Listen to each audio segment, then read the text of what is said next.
ಏನಕ್ಕೆ ಈ ರೀತಿ ಆಡ್ತಾ ಇದ್ದಾರೆ? ಯಾರು? ರಾಯದುರ್ಗದ ಹುಲಿ, ಹತ್ತೂರಿನ ದೊರೆ ಹನುಮಂತ ದೇಸಾಯಿ ಅವರ ಮಗ ನರಸಿಂಹ ದೇಸಾಯಿ, ಅವರ ಏಕೈಕ ತಂಗಿ ಸುಭದ್ರ ದೇಸಾಯಿ,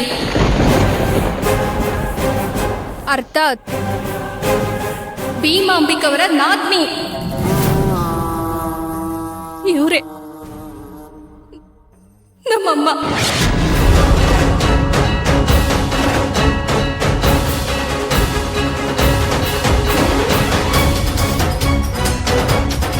ಅಲ್ಲ, ಇವ್ರ್ಯಾಕೆ ಈ ರೀತಿ ಆಡ್ತಾ ಇದ್ದಾರೆ? ಏನಾಯ್ತು? ಇದಕ್ಕೆಲ್ಲ ಕಾರಣ ಆ ಭೀಮಾಂಬಿಕಾ ದೇವಿ.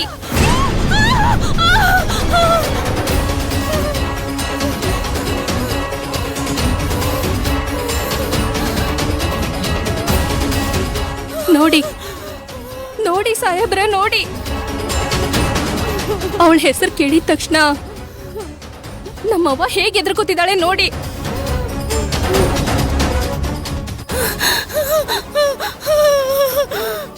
ಸಾಹೇಬ್ರ, ನಾವು ವರ್ತಮಾನದೊಳಗಿದ್ದೀವಿ, ಆದರೆ ಸುಭದ್ರಕ್ಕ